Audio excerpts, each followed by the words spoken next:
Good morning, Mr. Pretorius. Good morning, everybody. Good morning, Chair. Yes, they like giving me your opening address. I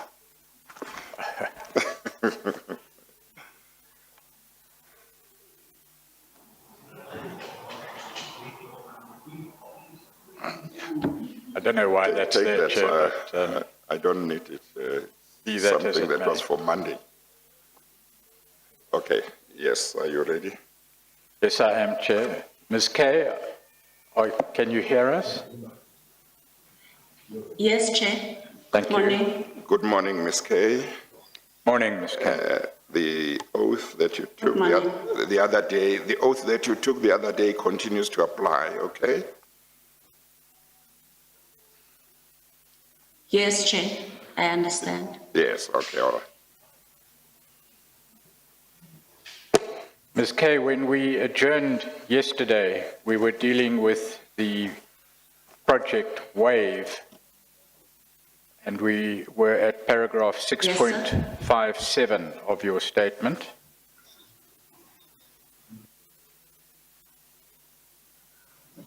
You Yes. confirmed your knowledge of the contents of the second sentence in paragraph 6.57 to the effect that Frank had explained in his interview with the investigation team that the initial plan, Project WAVE, bore no resemblance to the activities later carried out under Project WAVE, which related to the media. You confirmed that? Yes.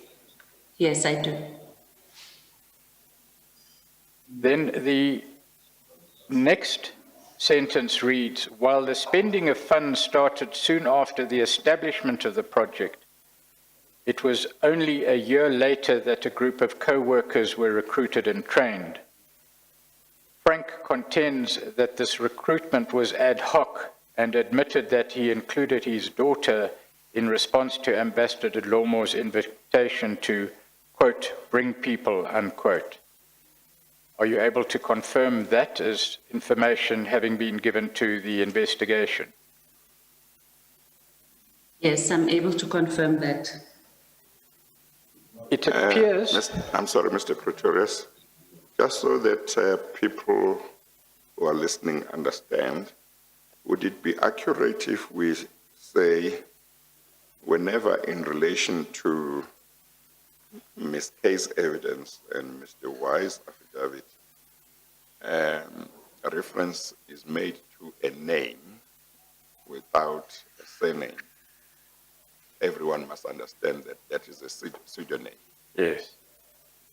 It's been my practice thus far, Chair, to state explicitly when a name is a pseudonym, and I'll continue that practice. Yes. I didn't in this case, but we did yesterday. Yes. Okay, or when it comes up for the first time, you mean that? Yes, but I'll do it every time. Yeah. No problem, Chair, Okay, just for clarity. that's fine. Okay, all right. Ms. Kay, in relation to the second sentence in that paragraph, does that mean, and I'm just asking you to clarify what is said there, that the documents which would have established the project and the motivation for the release of funds would not accurately have reflected what was ultimately done under the rubric of Project WAVE? Could you please repeat that question, sir? The initial plan referred to in the second sentence Yes. is said here to have borne no resemblance to the activities later carried out under Project WAVE, which related to the media. In other words, the original plan, which would have been included in documentation motivating the establishment of the project and motivating the release of funds for the project, bore no resemblance to what was actually conducted under the rubric of the project. Is that what that sentence means? Yes, that's what it means. Thank you. Paragraph 56.58 reads, a progress report dated 26 November 2016 provides further insight into the operational activities of Project WAVE. That progress report is in the documentation, but there is a quote here from that document. Under achievements, it is reported that Project WAVE has been able to confirm many of the allegations leveled against the involvement of foreign intelligence agencies in the planned destabilization of the democratic rule in South Africa. We've heard that evidence from another source, but that will be dealt with later, Chair, in evidence before you from the former president. But it has also been confirmed, and I'm continuing the quote, through the said investigation, the involvement of senior cabinet members and various senior leaders in the ruling African National Congress who are colluding in a conspiracy to effect regime change in South Africa. Now, it's fairly clear what that says. Is that contained in that report received by the investigation team? This is not a report that was received by the investigation team. The report was among documents that were found by the investigation team. It's a progress So I just need to... Yes, perhaps received a report in the possession of the investigation team. Yes. Right. That would sound better. Yeah. Was that found in the safe that you spoke of earlier? Yes. Yes, Chair. Right. Now, the implication, of course, of that statement, and correct me if I'm wrong, is that if the intelligence agencies or the SASS was dealing with senior cabinet members and various senior leaders in the ruling African National Congress on the basis that they were colluding in a conspiracy to effect regime change in South Africa, does that imply that the object of the project, at least there, would have been to protect the existing regime against change?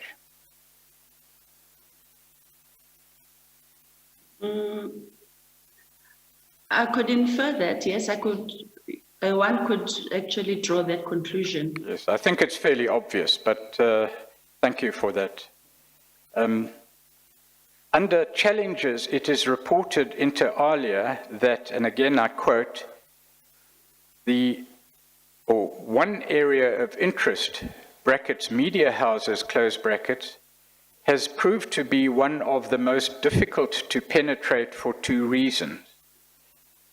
Either the remuneration demands were higher than what the operatives could offer, or the targeted media house was equal on a security alert, hence immune to approach or to be recruited.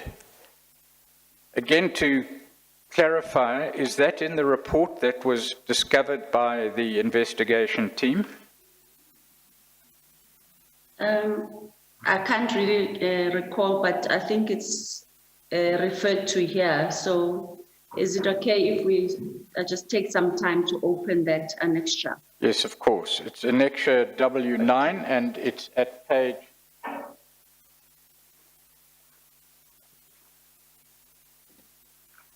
656. It's okay.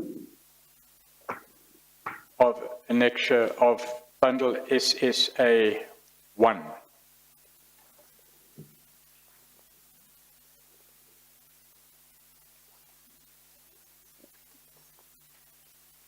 And if you would go to page 658, after looking at the cover page, you'll see in paragraph 4.2, Yes. subparagraph A. Yes, I found it. Have you found it? Yes, I have. And in subparagraph B, what is quoted in the statement of Mr. Y appears in the report, the written report at paragraph 4.2a and b. Do you see that? Yes, I see that. So I can confirm that that's what is reflected in the report.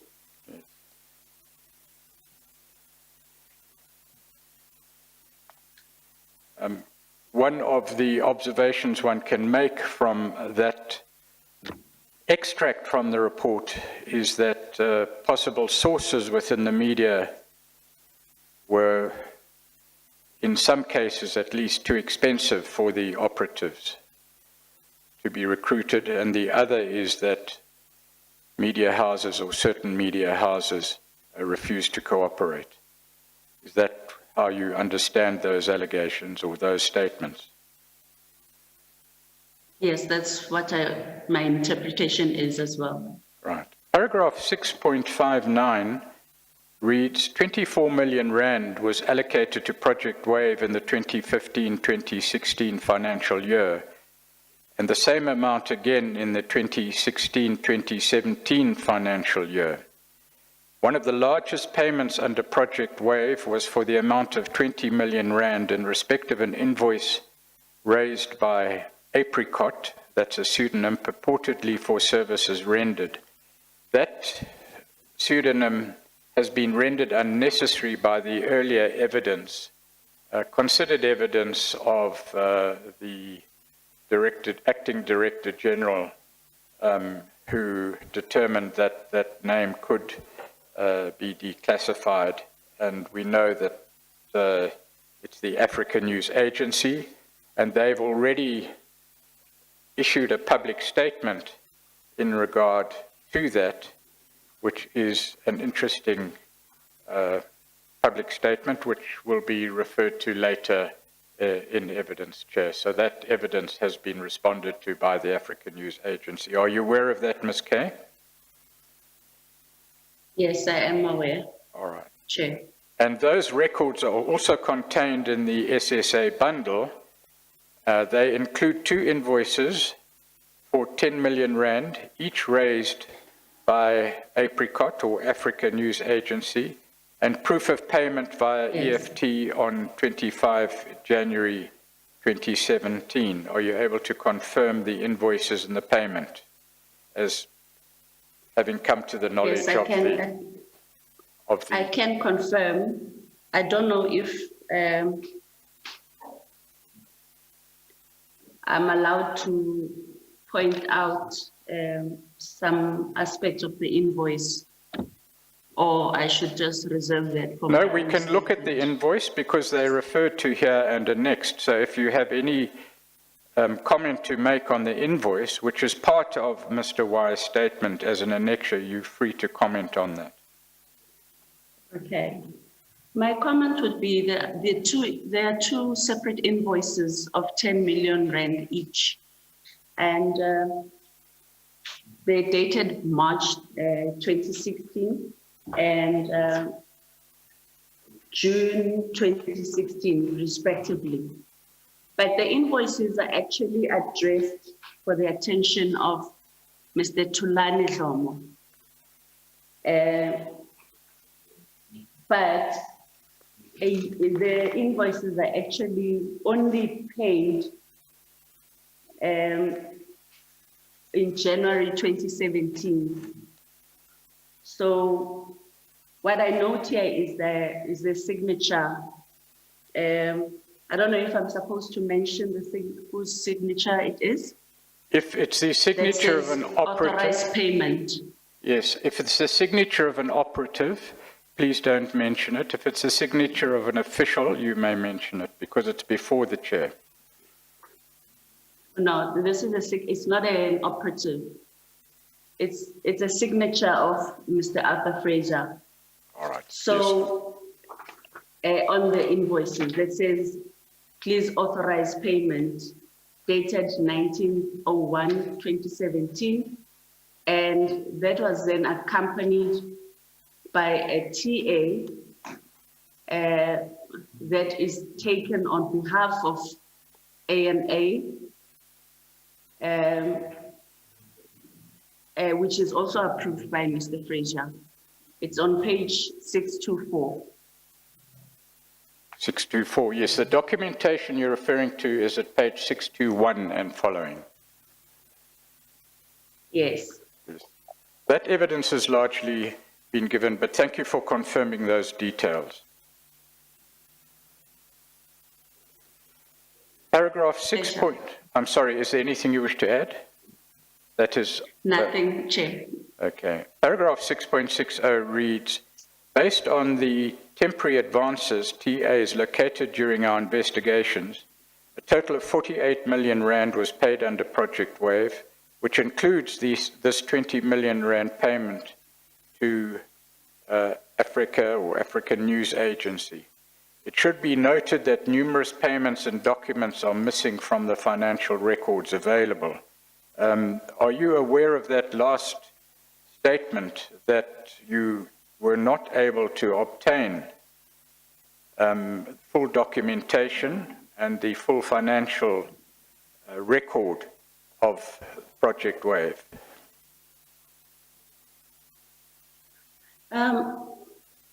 I would partially agree with that statement, but there is further information that was attached to some of these TAs, which actually gave a list of the individuals employed by ANA that were paid by us. So that has been submitted, I think, to the Commission. All right, that I'm not sure whether in respect of that information it has been declassified for our purposes. Yeah. And we would not have issued notices, at least to my knowledge, so we can't go there for the moment, but we may put that information in your supplementary statement if we may. We don't necessarily have to, but I think it's a point that needed to be made, that it does show where the money ended up, you know, paying that remuneration, because when we're reading the extracts on paragraph 658, where we said operatives could offer that last part, where it says the remuneration demands were higher than what the operatives could offer, or the targeted media house was equal on a security alert, hence you mean to approach or to be recruited. For me, if we ended up having a list of people that are there, like in terms of their salaries and their names, it would mean then that I would infer that that means we were trying to make sure that it's affordable, or we match whatever the demands were. That is just my conclusion. It's not necessarily a fact. All right, I understand what you're saying to be that even though the demands made by personnel in the media might have been high, you know that attempts were made successfully in some cases to meet those demands. Is that what you're saying? Yes. Right. Yes. It is fair to point to one document that doesn't mention any names or implicate any individual, either generically or individually, but there is evidence in the bundle that individuals within the media received money as part of Project Wave.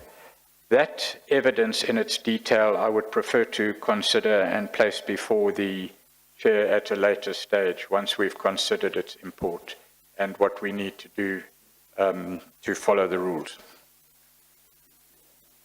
If that's an order, Chair. We have a number of positions that received monies in the media, But we just have to consider whether giving that money would identify the person, and if it identifies the person, we need to issue notices. Yeah, no, that's all right. Thank you for that input, Ms. Kay. It seems that despite the volume of evidence given by you and other witnesses, the Commission at least, and it appears that the investigation team at least, has not yet established the full scope and detail of the CDSO project in the period under review. Would that be a fair comment? Yes, I agree. That would be a fair comment. So, for example, the investigators have information of at least 9 other projects, and I say at least 9 other projects: Project Speed, Project Beetle, Project Amex, Project Amani, Project Flute, Project Tornado, Project Isotoxel, Project Whisper, Project Skyline, of which we have no information at present. Do you know of the existence of other projects in respect of which we do not have information? That is a list of projects that we ourselves have been trying to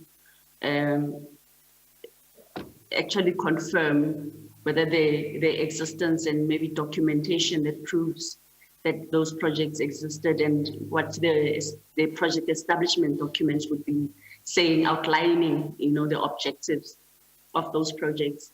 We've looked through the information management systems of SSA and could not trace those. The only place where these projects appear is in one of the implicated individuals' TAs, and even in the cash journal. That is all. Right, so there appears to be monies paid out, including monies in the form of cash in respect of these projects, but you have no further information. Is that what I understand the position to be? Yes, but I have to point out that those projects can only be linked to the year from 2017 onwards. So it's not projects that we didn't find any TAs, in as far as I remember, that pertain to these projects predating during the period of CDSO's existence. Thank you. Well, we now get to another category of projects, and that's operations within the Office of the Director General. If we could move to that section, please.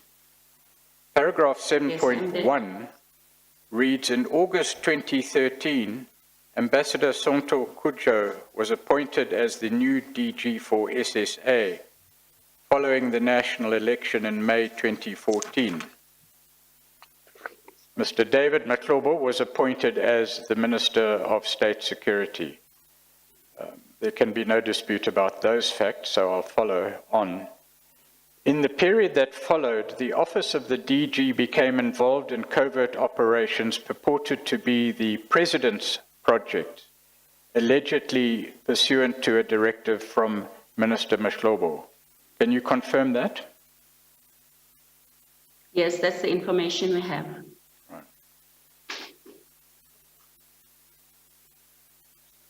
The paragraph continues, this is reflected in the notable increase in operational expenditure in the Office of the DG, which was mainly attributed to these covert projects.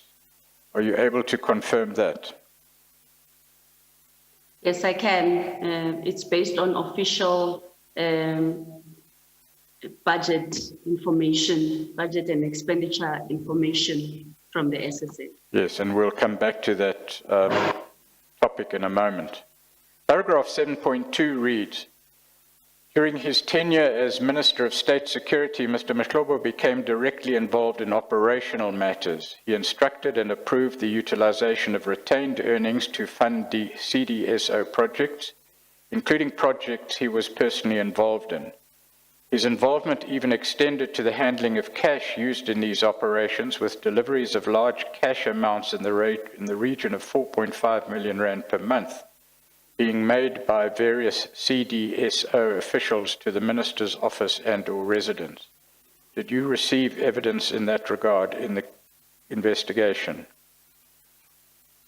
Yes, I think that has already been covered earlier on in the statement, in Mr. White's statement. Yes. But I think what I need to comment on here is to make things clear, is that it meant that as we had gone through the expenditure and overspending of CDSO in that period, that was overlaid. It happened at the same time as the expenditure on covert ops in the DG's office. So that's why the impact in terms of the finances should be seen in that vein, in terms of that context. Okay. Paragraph 7.3 reads, pseudonym Helen, who was appointed as the office manager in the DG's office, and I'm going to exclude the date, withdrew temporary advances for operational expenses related to these President's projects. And I'm not going to talk any more about the position later held by Helen or what her office was. But there is evidence that was received by you, and was that evidence received from Helen, pseudonym Helen? The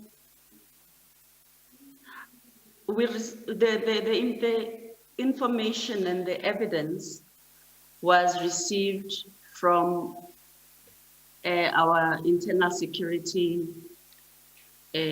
division, because these are documents that were seized from Helen. All right. Let's continue in paragraph 7.4. Mr. Fraser formally closed down the CDSO shortly after assuming office.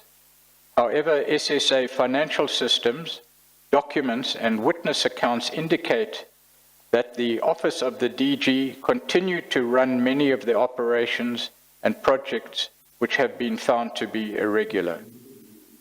Is that a correct reflection of the position and what information became available to the investigation?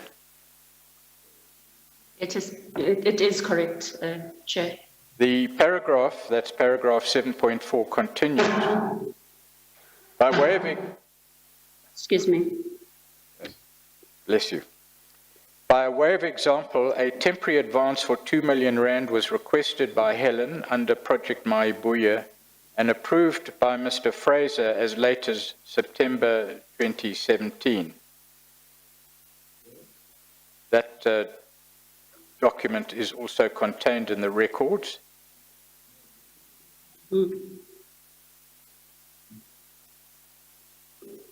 For the record, it appears at page 549 of SSA 1. If you need to go there, we can, but do you know of that fact, or alleged fact? Okay. Do you know of that? Yes, I do know of that. All right. Chair. Helen's pseudonym, TA records reflect that approximately 242 million rand was taken or paid by her in the period from February 2014 to March 2018, allegedly for operations that were run from the office of the DG. The electronic TA records reflecting the aforementioned withdrawals are contained in a schedule in file 2 of the SSA bundle and is marked Annexer RH1. That's at page 859 of the Okay. SSA bundle if you need to go there. Otherwise, do you confirm that with those records and the information there set out? Yes, I do confirm that. Would these withdrawals have been cash withdrawals? Pardon? Would these withdrawals or payments have been cash withdrawals? Yes, they were cash withdrawals. 242 million rand cash? Not at the same time, over a period. Yes, all right. Well, that, I won't comment. Paragraph 7.5 reads, "It is also significant that no attempt was made to investigate and charge Ambassador Dlomo for the irregular and unlawful operations undertaken by the CDSO under his leadership." Do you confirm that? Yes, I can confirm that. There's no record. If there was, there's no record that we could get our hands on. Right. The paragraph continues, "Moreover, our preliminary investigations indicate that the operations run from the office of the DG extended well beyond merely the continuation of some CDSO projects.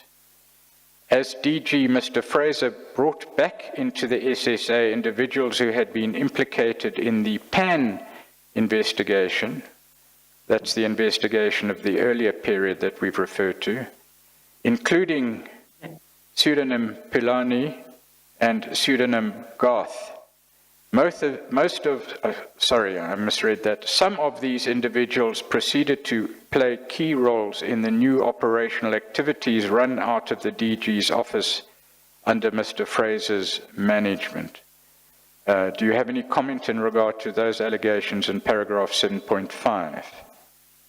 I just want to confirm that paragraph as correct. Right, thank you.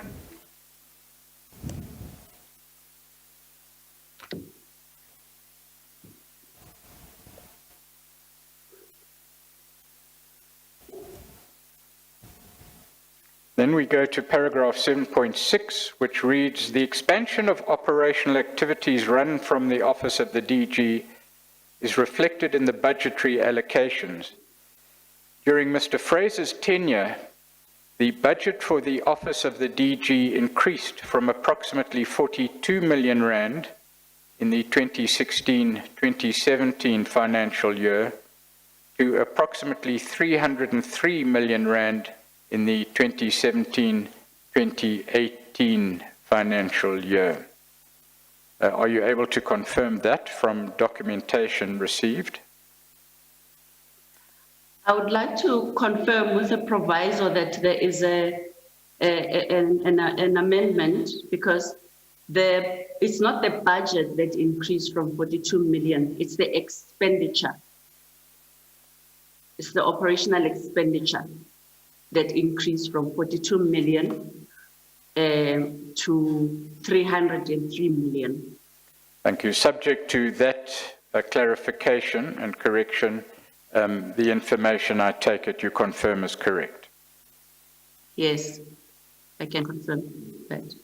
But just bear with me a moment, please.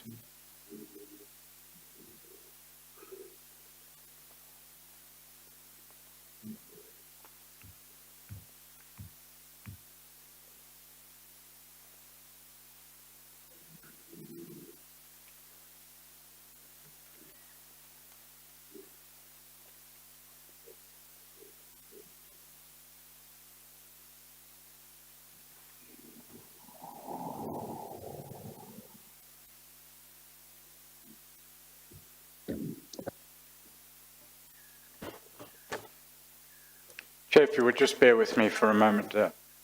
Need to follow something up. All right. Ms. Kay, you say that it's the expenditure that grew from 42 million rand in the 2016-2017 financial year to approximately 303 million rand in the 2017-2018 financial year. So your only correction is that it's not the budget, it's the expenditure.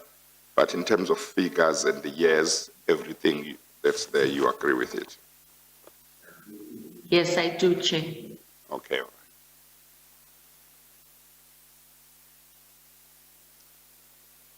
The paragraph continues. It reads, it is striking that roughly 74%, amounting to 225 million rand, of the total expenditure in the 2017-20... Excuse me, Chair. Yes, I'm sorry. Excuse me, Chair. Yes, yes. Yes, Ms. Kay? For a moment there was a technical glitch, so I think You did not hear the whole I'm not question. sure what happened in between. So yes, I couldn't hear anything, but now we're back. Yes, we were silent for a while as well. Oh, okay. No, that's fine. Okay.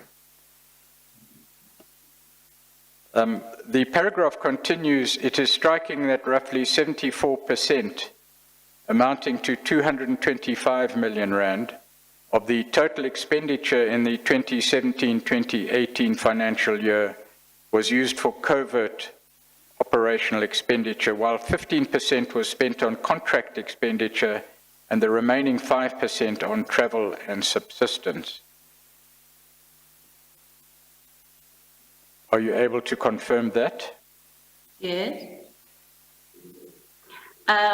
There's also a typo. The contract, they're supposed to say contact expenditure, but otherwise I agree with the sentence. So that's a typographical error. Contract expenditure, it's contacts expenditure, is that correct? Yes.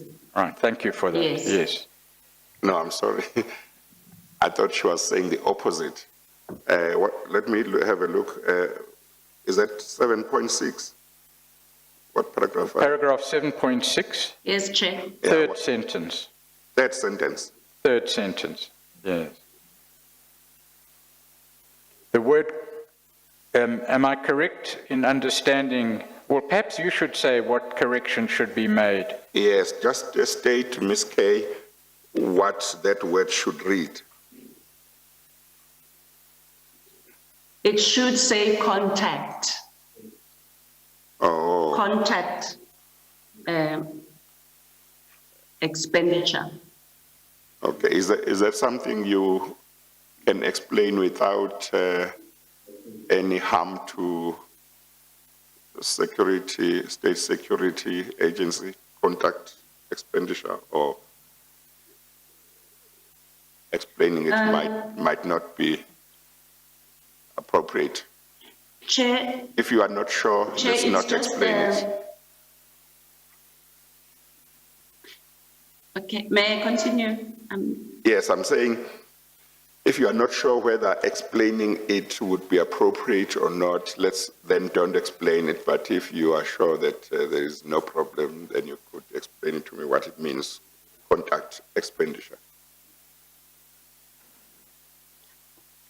Well, let me not explain it because it's not actually anything that's complicated or top secret, but because it comes from the ODs, which we said yesterday have not been declassified. Okay, Maybe it all would be best that I don't. Okay, but it's meant to be contact expenditure and not contract expenditure. Yes, Chair. Okay.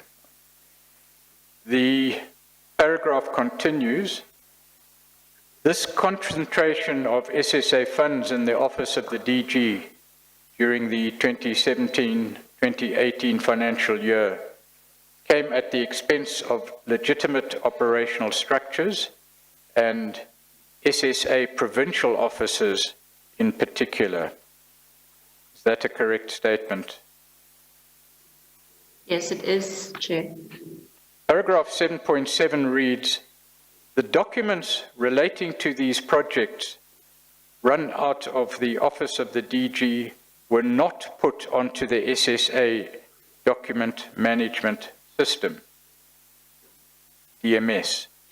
Similarly, the purported intelligence projects, or products rather, were not channeled into intelligence management, which is the repository of all information of the SSA. Are those correct statements? Yes, they are correct, Chair. Was that information referred to there accessible to the investigation team, the VASA investigation team? I didn't quite understand the question. The documents relating to the projects run out of the office of the DG, were those made available to your investigation, or were they otherwise accessible to your investigation? These are the same products we were talking about when you listed the number of projects that we have limited information on. So this is referring to that. So I already explained that we could not trace those. So we don't have any information on whether either the establishment of those projects or an operational plan, or maybe some kind of a report or product that came from those 9 to 10 projects. Right. So I think that it should be seen together, read together. Thank you. Statements. The last sentence. Sorry, Mr. Pretorius. Ms. Kay, I don't know if I missed this when you gave evidence earlier, but because of your correction of the second sentence of Mr. Y's paragraph 7.6, it looks like there ought to be, you should be wanting a correction also in regard to the first sentence. It says, the expansion of operational activities run from the office of the DG is reflected in the budgetary allocations. You have made the point that it's not the budget that grew from 42 million rand to 303 million. It's the expenditure. Sorry, Chair, You can't hear me? Chair is inaudible. Okay, all right. I think I'm looking down. So I'm saying you said that Mr. Y's second sentence of paragraph 7.6 is incorrect insofar as it says it was the budget for the office of the DG that increased from approximately 42 million rand in the 2016-2017 financial year to approximately 303 million rand in the 2017-2018 financial year. You remember saying that? You said it was the expenditure that, that grew, not the budget. So Yes, Chair. the sentence that precedes that sentence says the expansion of operational activities run from the office of the DG is reflected in the budgetary allocation. I'm saying I wonder whether you wouldn't want to correct that as well, because it seems that it might be inconsistent with your evidence that is the expenditure that grew from that amount to that amount. But I may be misunderstanding something in your evidence. Thank you for bringing that to my attention, Chair. I would not replace the word budget there with expenditure. I would rather say budget and expenditure. In the second sentence? Yes, where the Chair was reading. You see, the first sentence doesn't have the word budget, but it has budgetary allocations. The second sentence, which you corrected earlier on, has got budget. Yes. As I understand it, what Mr. Y was saying is, when you look at the operational activities run from the office of the DG,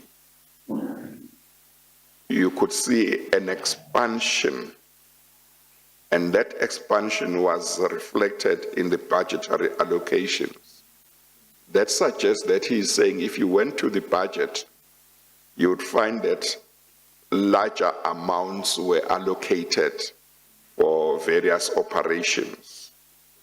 In the next sentence, he then says the budget for the office of the DG increased from approximately 42 million rand in the 2016-2017 financial year to to approximately 303 million rand in the 2017-2018 financial year.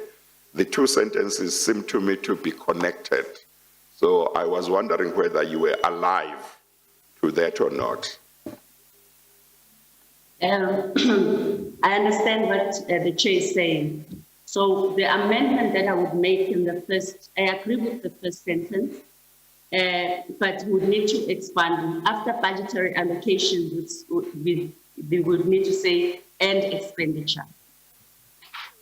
Okay, I think then just to be... So the budget, sorry. Yeah, just hang on. I think just to be absolutely sure that we know what you mean, I think you need to say how the first sentence should read as far as you are concerned and how the second sentence should read, and then we are done with that point. Okay, Chair. The expansion of operational activities run from the Office of the DG is reflected in the budgetary allocations and expenditure. During Mr. Fraser's tenure, the budget for the Office of the DG increased from approximately the expenditure for the Office of the DG increased from approximately 42 million rand in the 2016-2017 financial year to approximately 303 million rand in the 2017-2018 financial year. Okay, thank you. Thank you, Mr. Pretorius. Thank you, Chair. The paragraph continues, Ms. Kay, in the last sentence to read, this concentration of SSA funds in the Office of the DG during the 2017-2018 financial year came at the expense of legitimate operational structures and SSA provincial offices in particular. Are you able to confirm that observation? Yes, the information that we have is that during that time, the budgets for the provinces were cut by 50%. And that's where we have to have the boots on the ground. And that's where we are actually most operational. So, but that was cut. And that's why we made this statement. Mr. Y and the team made this statement, drew this conclusion. Thank you. Paragraph 7.7 reads, the documents relating to these projects run out of the Office of the DG were not put onto the SSA document management system. We've dealt with that. Is there anything in that sentence that you need to deal with further? No. Right. It is a gross dereliction of duty, the paragraph continues, for the DG to completely disregard the very policies, prescripts and directives that he is responsible for enforcing as the accounting officer and head of department. Do you confirm that? And there's one question I have in relation to that statement before you confirm it, and that is the lodging of documents and the channeling of purported intelligence products, as you've described, or as Mr. Y described in the first sentence, and as confirmed by you, are those contained in the regulatory prescripts governing the SSA? There are regulatory prescripts within the SSA, but we're also, especially when it comes to the finances, all of those devolve from Treasury regulations. So it's not different per se, so we don't necessarily have to deviate from what Treasury has prescribed. So I think I agree with this conclusion. However, I would probably use a a softer kind of wording and say, I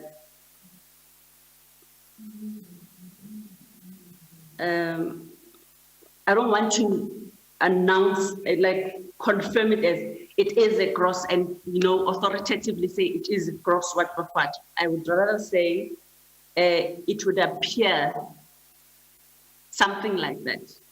I don't know whether it makes any difference because the challenge is this is based on our assessment, not necessarily that we got to engage with that office to get the explanation. So I understand you to qualify it by saying, according to the information at your disposal, that is at least a preliminary conclusion that you draw. Yes. Then paragraph 7.8 reads, in the absence of details on the operational activities undertaken in respect of these projects, the deliberate circumventing of SSA systems by the Office of the DG suggests these projects were either in breach of the SSA's mandate and or the Constitution, or were special purpose vehicles created to facilitate the looting of state coffers. Do you have any comment in relation to that statement? Yes, I agree with the statement based on the information that we have. Right. And also,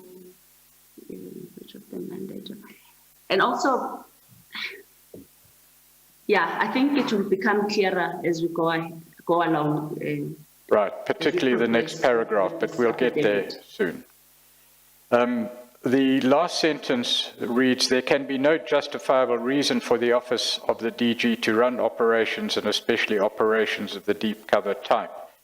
That statement pertains particularly to whether such operations should be run from the Office of the DG, or whether they should be run in the normal course by people reporting to the DG. There has been evidence in respect of that from Acting Director General Jafta, but do you have any comment on that? I agree with the statement that there cannot be any justifiable reason for that. There are structures set up to do exactly that. Right. Paragraph 7.9, which follows, reads, and we will deal with that now and after the short adjournment. Notwithstanding the general lack of documentary records during this period, some of these ongoing operational activities are reflected in a performance review dated 24 February 2017, which was submitted to Mr. Fraser by one of the CDSO co-worker deployment teams. That is the BOAST report, which is dealt with both in the high-level review panel report presented and in the evidence of Mr. Jafta, and we can go to it in a moment or after the short adjournment, but did the investigation team receive that or have access to that report? No, Chair, we have never seen this report. You can't obviously speak for Mr. Y, can you? You know whether he received that report? Yes, I can't speak on his behalf on that one. Right. Maybe he does have a copy. Yes. But because that report is already a matter of record, I would like to place it before the chair, but can we do that after the short adjournment? Yeah. We'll take the tea adjournment until 12:30. We adjourn.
Let's proceed.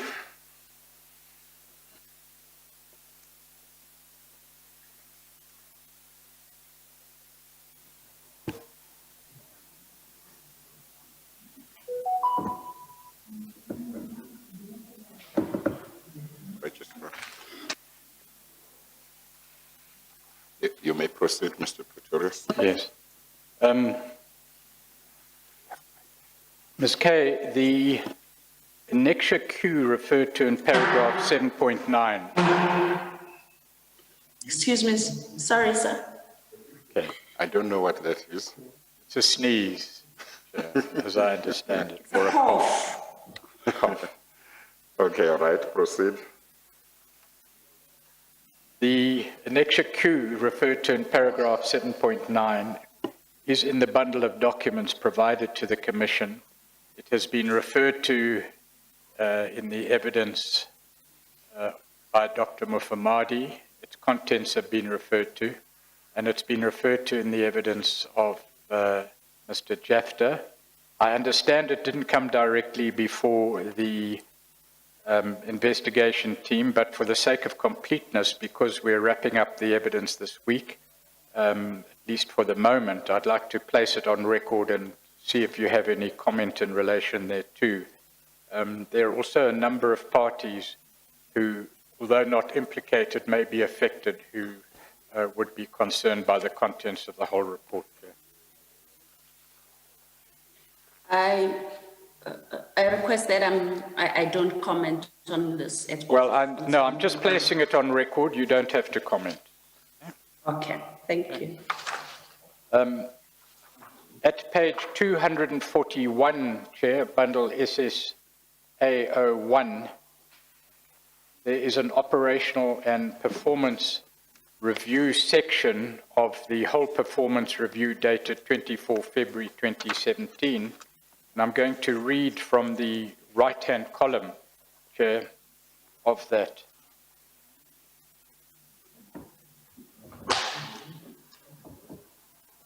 The first Yes, I've got it. item reads, initiated 3 countering operations to impede the distribution of CR17 regalia, impede transportation system of dissident groups from GP, that's Gauteng province, and ensured the cancellation of the President's visit to Marikana after an incorrect assessment threat was provided by local and SAPS collection agents.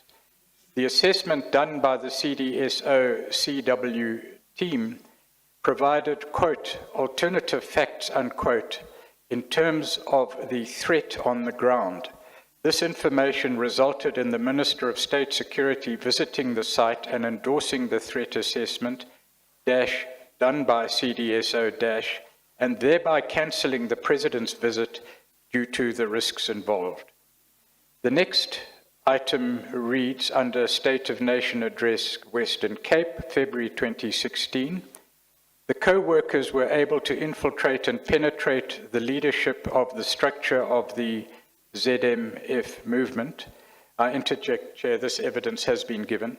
The initial ZMF, that's the Zuma Must Fall, indicated that more than 5,000 people would embark on Parliament, but with efficient and effective countering actions and the dissemination of, quote, disinformation, unquote, to supporters of ZMF, that Zuma Must Fall, only approximately 50 ZMF supporters attended the march.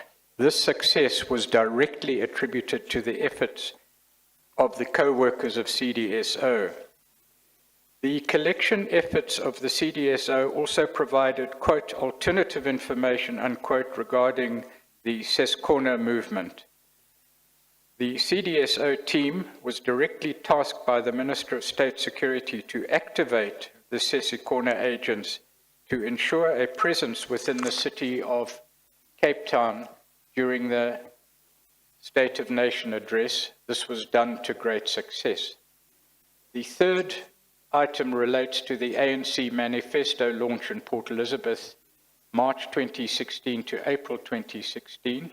It reads, Members were responsible to identify specific names and venues of dissident groups planning to disrupt the manifesto launch.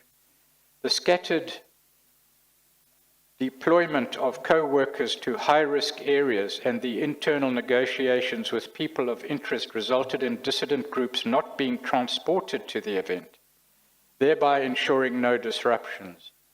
The co-workers also initiated a media campaign to provide positive media feedback through the placement of youths of various ethnic groups in photographic vision of media personnel, thereby promoting social cohesion. These images became a massive social trend and resulted in positive reporting. Then the next item is the AIDS conference in Durban, June to July 2016. Provided information to SAPS and Durban Metro relating to transport issues that ensured possible disruptions were negated.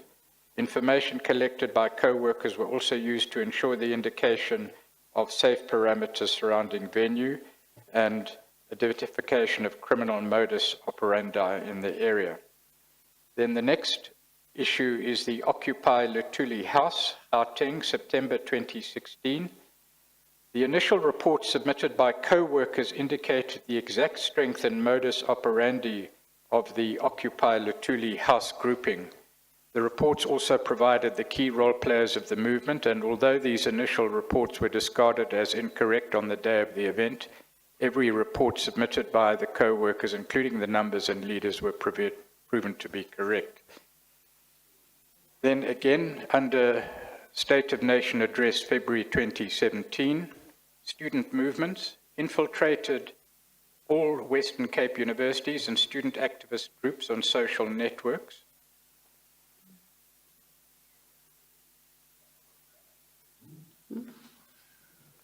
Under the head Political Environment, a little way down, the group infiltrated and penetrated various political groups affiliated to active and passive opposition groups that threatened to disrupt the key events through disruptive actions. The assessment of information gathered on the ground indicated that the populist rhetoric used by politicians were not evident on the ground and anticipated very limited disruptions on the ground. I'm not going to go further with that. Trade unions, through penetration and infiltration operations, the reports provided clearly indicated that the anticipated, quote, Section 77, unquote, notice to march on Parliament during the budget speech, the, quote, new federation, unquote, NUMSA, FAWU, and other smaller affiliates will not materialize due to minimal support.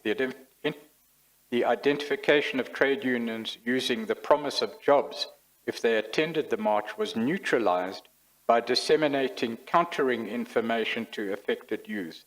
This resulted in minimal support to these marches. NGOs, active monitoring of the South Africa First Right to Know SAVISA, that's S-A-V-E-S-A, Save SA, CASAC, and Greenpeace was done due to the penetration ability of the group. A team was penetrated and became activist for these NGOs. Through these actions, reporting took place on supporter strength, main actions, ideology, support structures, and agendas. That is the BOST report, which we just needed to place on record, Chair.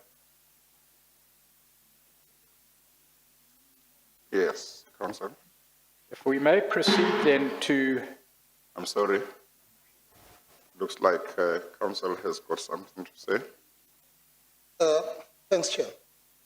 Chair, we uncomfortably sat down and avoided interrupting Advocate Pretorius because we did not want to be accused of being rude and being told to sit down. But the reality is that this whole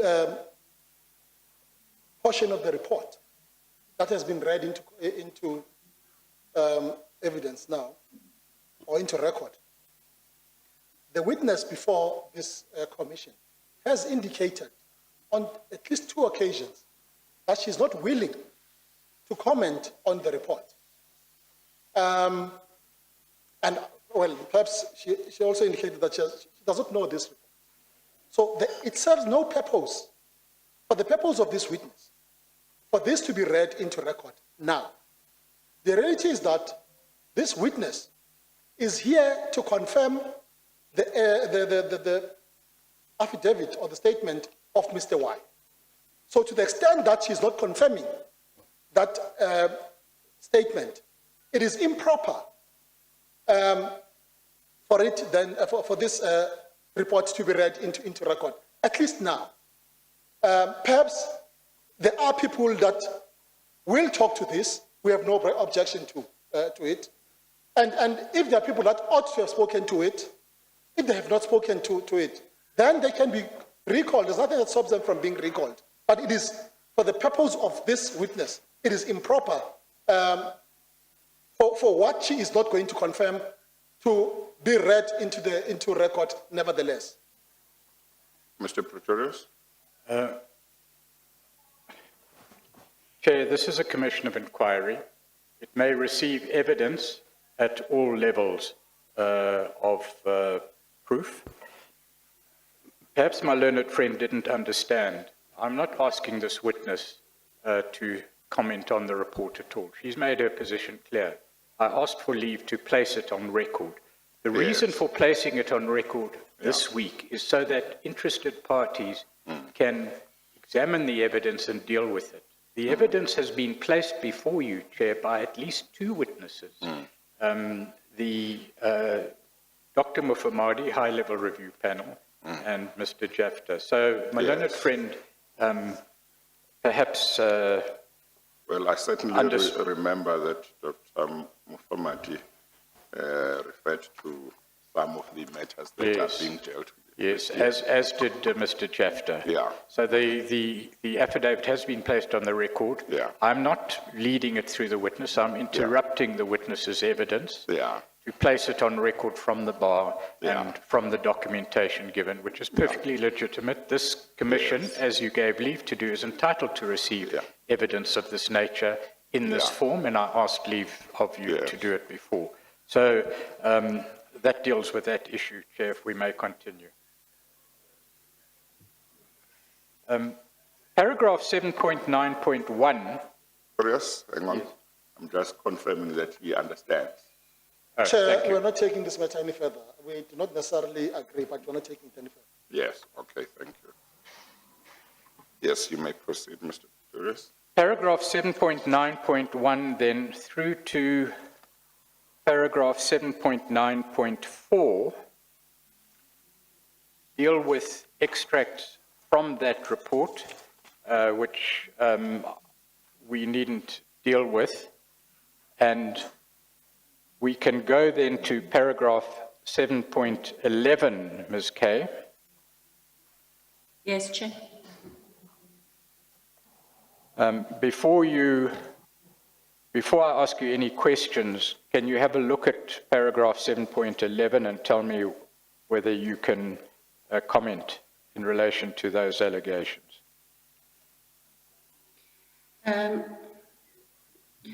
Yes, what I want to maybe comment on is that it would not be peculiar or irregular for SSA, I mean the legitimate structures, to have a presence at an ANC elective conference. However, in this regard, well, if you're going to comment, perhaps, sorry to interrupt you, Ms. Kay, if you're going to comment on 7.11, then let's put it on record and then you can comment, if we may. okay. 7.11 reads, there are indications that operational activities run from the office of the DG may have related to the ANC National Elective Conference held at Nasrec in December 2017. Witness reports place SSA members in the vicinity of the Nasrec conference, including former CDSO co-workers and members of the newly configured cover support unit and other operational structures. During this period, the office manager in the office of the DG, pseudonym Helen, withdrew 19 million rand from the SSA on 15 December 2017, as reflected in Annexure RH3 and File 2.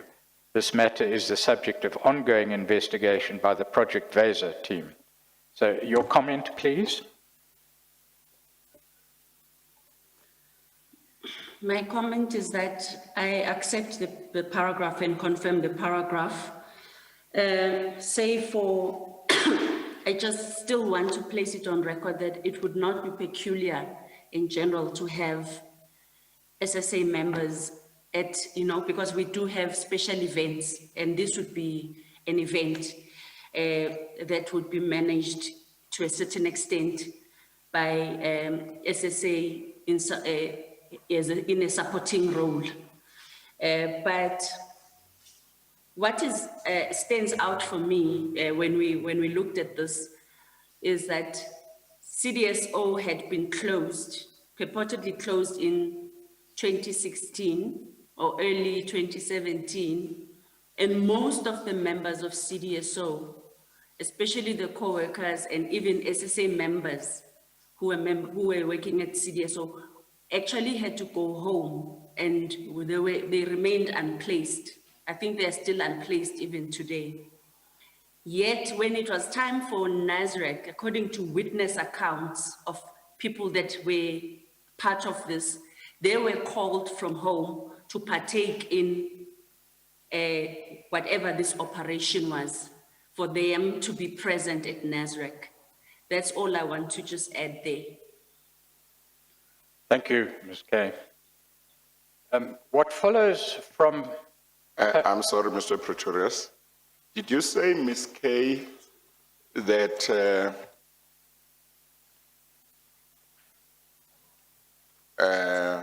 SSA operatives, or maybe I shouldn't say operatives, SSA, oh, you can't hear me again?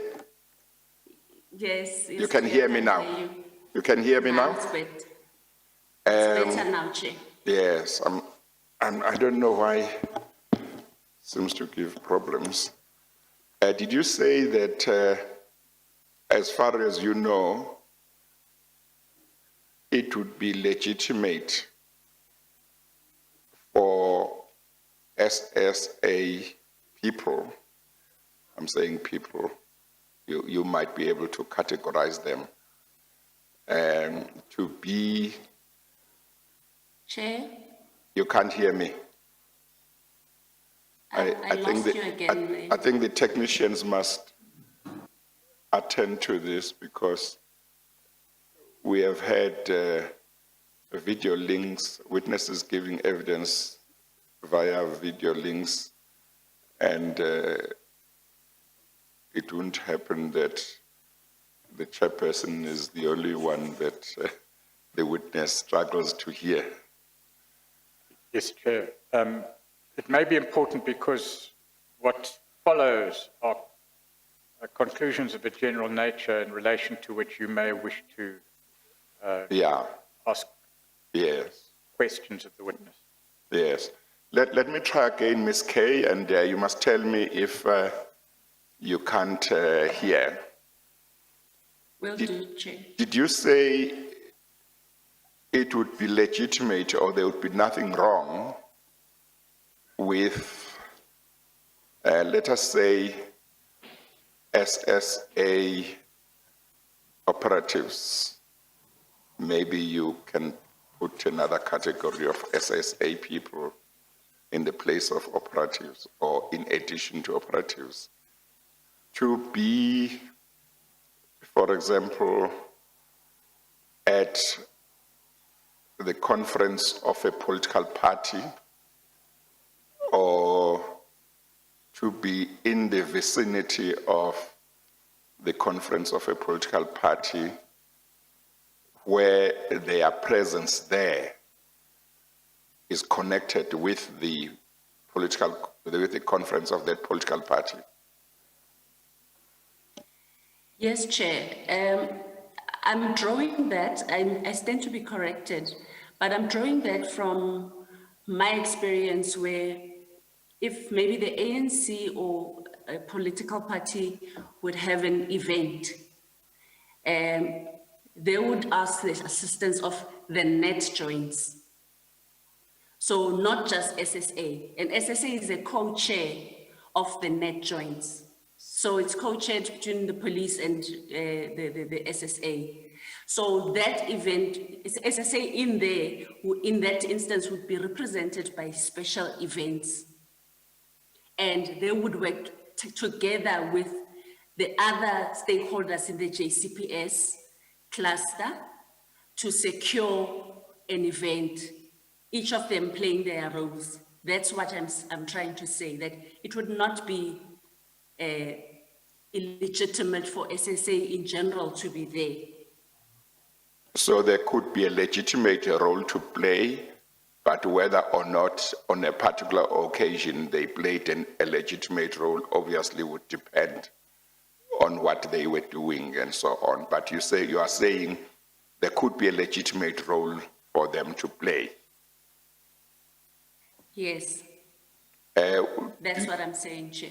Do you know from your experience whether something like that happens with the conferences of other political parties? The DA, the UDM, the EFF? I don't know, Chair, if it happens, because I'm not in the special events environment. I'm not placed in, well placed, to answer that. But I'm guessing that the net joints would be in support of ANC security, but they would not necessarily be taking a lead. And also because there would be dignitaries there, cabinet ministers, so it does justify that. So I'm not sure if within DA there's a member of the executive. I don't know. So I'm not sure. Well, within the DA there could be a premier. Yes, but all I'm saying is I don't have any experience in that, and I don't think I'm well placed to respond to that question because I don't know. I don't have a point of reference for that. No, that's fine if you don't know. Part of the reason why I'm asking, as you know, is that I'm hearing evidence, and I heard evidence to the effect that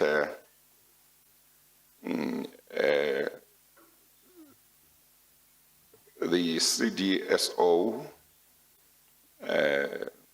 or SSA or certain units of it were interfering or seems to have had interest in factions within the ANC. So when you hear that when the ANC conference at Nasrec took place, SSA people were in the vicinity, you wonder whether they were there for a legitimate reason. And if they went there not because it was an ANC conference, but simply because it was an event, then the question arises, do they show the same interest when it is a DA conference, a UDM conference, an EFF conference? So you have heard about them doing this in relation to an ANC conference, but you have not heard about them doing this in regard to other political parties, but you don't say that it didn't happen with other political parties, you simply say you have no knowledge. Is that correct? Yes, Chair, that's correct. Okay, all right. Mr. Pretorius? Thank you. In paragraph 7.11, Ms. Kay, the statement is made that during this period, that's December 2017, and I presume it refers to the time the conference was being held, the office manager in the office of the DG Helen withdrew 19 million rand from the SSA on 15 December 2017, and the document is referred to there. This matter is the subject of investigation by the Project Beza team. There is documentation showing that 19 million rand was withdrawn, and I presume that was withdrawn in cash. Yes, it was taken in cash. Right. And that 19 million rand is referred to again in a handwritten document contained in SSA 01 at page 887. It's the last page in the document. Would you go there, please?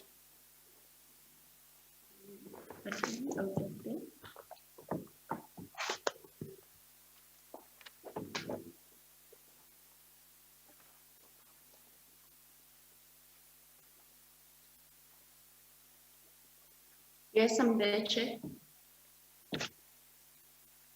On it, the handwriting on that document, was this well, firstly, was this document placed before the investigation? This is one of the documents that were confiscated from Helen. All right. By the investigation, and placed before the investigation? Yes, Right. yes, they were. The heading of the note there is 15/12/2017. Underneath that, it reads collected 19 million rand, and you say that that was collected in cash. And then underneath that, there's a dash. It says 5 million rand, brackets, Kingmaker, close brackets. Next line, dash, what appears to be 7.9 or 1.9 million rand, brackets, BRA, B-R-A-J, close brackets. Next line, dash 900K, well, it's presumably 900,000 rand, brackets, Vele, V-E-L-E, close brackets. And the next line, 360 rand, brackets, I read fly, sofa, or words to that effect in brackets. Do those notes relate to that 19 million rand? I would assume so. Right. Because I just have to point out that this handwritten list of how the money is expended is not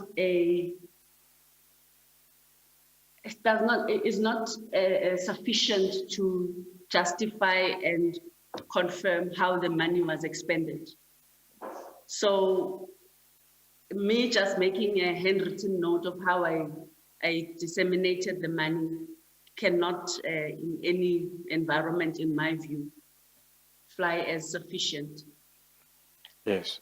You say you are investigating the matter, I presume also on the basis of that document.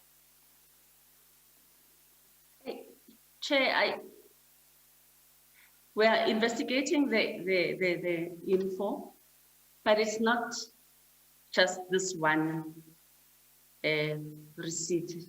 As we indicated earlier, we are investigating all of the TAs from 2014 to 2018, which amount to 224 million approximately, taken by the same person for covert operations, while their in-function responsibility is basically admin.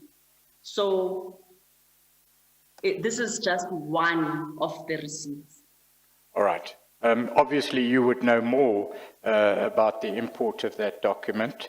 You've qualified it. It is in the bundle. It was given to the Commission. You've explained as much as you can. But as said in the last sentence of paragraph 7.11, the matter is the subject of ongoing investigation by the Project Versa team. Is that correct? Well, is it a correct statement? When we say them, Ms. Kay, is the matter the subject of ongoing? We're saying the matter of the ANC elective conference issue or the matter of the TA? No, I'm saying the matters referred to in relation to the 19 million rand withdrawn at the time of the elective conference in December 2017. Is that matter the subject of ongoing investigation? Yes, it is, Chair. Thank you. All right, let's move on then to more general topics. Paragraphs 8.1 to 8.3 are general conclusions drawn from, in Mr. Y's affidavit, from the evidence related to by him earlier, and appears to be certain conclusions drawn by the Project Vesa investigation. I'm going to read those 3 paragraphs to you, and if you could follow those paragraphs, and I'm going to ask you in general terms whether you have any comments, if I may. Paragraph 8.1 reads, an important focus of the Project Vesa investigation has been the non-compliance of SSA members with legislation, policy, prescripts, and operational and financial directives that govern the agency. In the creation and operation of a parallel intelligence structure, the secrecy surrounding deep cover operations was used as a pretext for accessing funds. However, the SSA, like other government departments, has defined financial prescripts that govern its expenditure. Do you have any comment on 8.1? I just agree with the paragraph. All right. 8.2 reads, preliminary analysis indicates that there has been gross non-compliance with operational and financial directives, especially in the establishment and management of covert projects and the creation of special purpose vehicles to siphon funds. These financial irregularities resulted in approximately 1.5 billion rand being taken from state coffers and expended both domestically and abroad during the period 2012-2018 under the guise of covert operations. The funds taken under the guise of covert operations emanated from the Treasury allocated budget, as well as retained funds as regulated in terms of the Secret Services Act 56 of 1978. Do you have any comment? I agree with the paragraph, but I want to tread carefully on the amount. But otherwise, generally, I do agree. All right. Do you want to say anything about the amount? I don't know. We have not really quantified whatever was expended and whatever was siphoned, what was legal, what was illegal. So because it's an ongoing investigation, we have not done that as yet. We have not been able to, yeah. All right. So that approximation we can leave in the hands of Mr. Y. Yes, please. All right. 8.3 reads, these sustained patterns of financial irregularities and corrupt practices were exacerbated by inadequate and ineffective consequence management. The Financial Directorate, in particular, failed to check abuses of power and state resources by both political heads and executive managers. The failure of internal controls contributed to the erosion of the organizational culture of the SSA and the weakening of governance structures during the period 2012 to 2018. Do you have any comment in regard to that? There has been some evidence, but your comment, if any? No comment, except that I agree with this paragraph. Then paragraphs 8.4 to 8.9 deal with the principle of outsourcing of the SSA's counterintelligence mandate and give some examples. The examples are a matter of record, and because we are pressed for time, I'm not going to go into detail in respect of the particular examples, because without knowledge of what is behind these allegations, they're not really informative. But the examples do show or do contain statements relating to what appears to be the outsourcing of the counterintelligence mandate, in other words, records of payments to various entities within and without South Africa in substantial amounts. But let's deal with the principle. Paragraph 8.4 reads, the SSA prescripts do not permit the use of external entities to perform functions of the SSA in covert operations. In any event, all expenditure to operatives should be fully accounted for in terms of the prescript. In both cases and in relation to what is set out below, the prescripts were not followed. What comment do you have in relation to those general principles that govern the SSA? The first one, the first sentence there, I am not sure of because I'm not an expert in covert operations and prescripts. But the rest I can attest to, yes. So if there is expenditure in relation to an entity, you say that the prescripts require that that should be fully accounted for? Yes. Are you able to say that those prescripts at least were not followed? Yes, I'm able to confirm that. Right. 8.5 reads, in December 2014, Ambassador Dlomo illegally signed contracts on behalf of the SSA with several companies. These companies were integral to facilitating the illicit financial flows in CDSO projects and operations. Are you able to comment on that statement? Yes, this is 100% correct. All right. And what appears in in paragraphs 8.6 to 8.9 are examples of such payments. The entities to which payments were made have all been redacted, and very little information, therefore, emerges from these paragraphs. But if you would have a brief look at these paragraphs, and if you agree with me, we needn't go into that detail, but you're free to comment in relation to the detail contained here.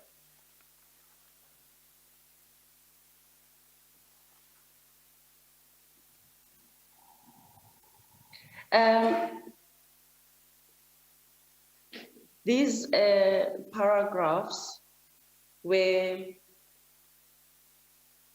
actually compiled by Mr. Y in conjunction with the team. So, and there's a separate document that deals with this. So I do agree and confirm those paragraphs. Paragraph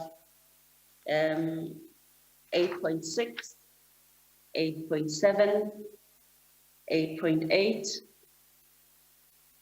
8.9. Yes.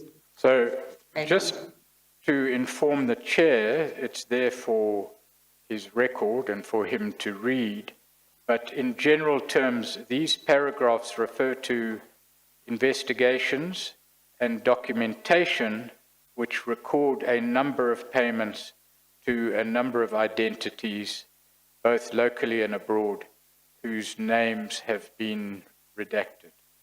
Is that a fair summary? Yes, may I just add something? Yes, of course. Just for purposes of timeline, because we did a timeline analysis of all of these events. Right. And if you In could... December 2014, these contracts with these are the ones that we could trace. With these 4 entities were signed by Ambassador Dlomo as a representative of SSA. However, those contracts are not valid and they're not legal. There is an assessment on legal opinion on the state of those contracts. I must also indicate that in certain instances, what we picked up is that, okay, with respect to every contract that is referred to here in this section, the domicilium address for SSA is reflected, it reflects the other party's address. Secondly, the functions and duties of those companies that are supposed to provide the services outline actually fully or partially the entire counterintelligence mandate of the SSA. So I think for the record, because we're not going to go into detail, I would maybe appreciate it if one of these contracts would be read in terms of just the duties. All right, let's do of that. that company, so that, because we are talking about outsourcing of the counterintelligence mandate. So to put it in context, I think it's going to be important to read the duties. And another additional thing that I can say here is that when these contracts expired, a junior member within CDSO decided to extend these contracts illegally without authorization. And secondly, two of these service providers happen to be owned by friends of the project manager for some of it, for Concealing, all of these other projects. So these contracts, in terms of timeline, were signed in December 2014, and the projects, Concealing, Wave, and I think Maibuye were approved in January 2015. And by February 2015, there were already those withdrawals of 10 million, 15 million from those projects based on invoices issued by these service providers. So I just thought I should put that in the context so that you understand the flow of how things happened. Yes, well, let's just attempt to summarize the main points of your evidence, and you can assist me here, Ms. Kay. Firstly, as a matter of principle, in terms of the governing prescripts, the activities of the SSA are at least alleged by Mr. Y not to be lawfully capable of outsourcing. You've commented on that, right? The second point is that a number of contracts were entered into by the SSA, represented by Ambassador Dlomo,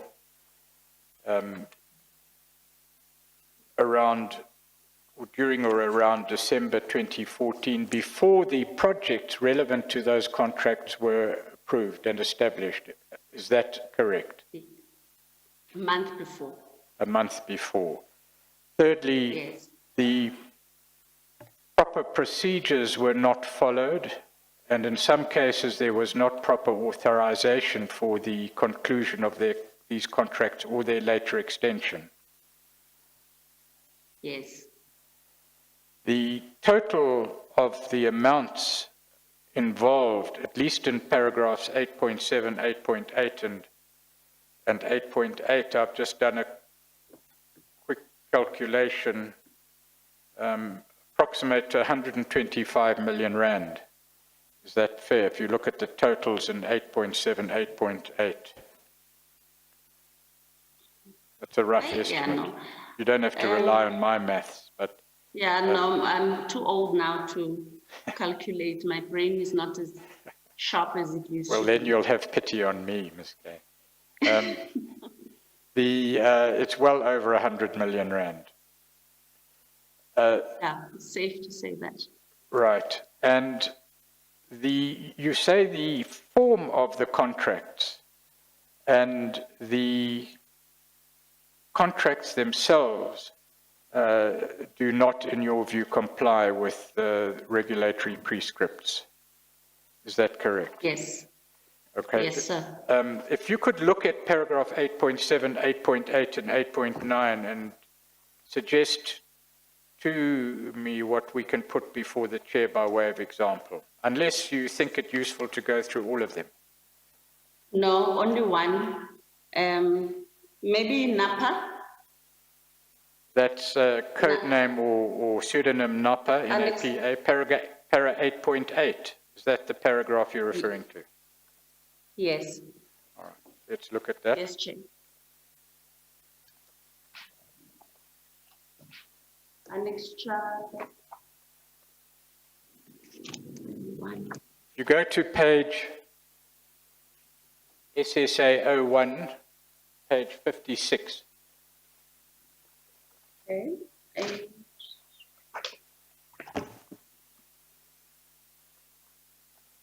And Did you say page 56? Yes, Chair, the contract starts at page 57. Cover page is at page 56, black numbers SSA 01. it's page 56. 56. 56. Okay, I'll get there.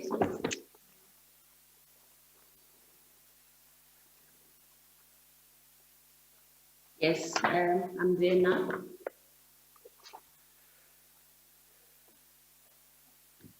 You see there, the contract exists. Yes, there's the contract. It doesn't say who is representing NAPA. It doesn't say who is representing SSA. That's on the first page. And then if we go to scope of work in paragraph 2 on page 059, 2.1 reads, the SSA hereby appoints. Don't mention it, please. Company. Pardon? Please don't mention the name of the company. That should have been redacted. I won't. Thank you. So the company is appointed to manage. Well, hang on one this second. project. Hang on one second, Ms. Kay. Mr. Pretorius, just tell her if there are other names she should not mention in the document. Yes.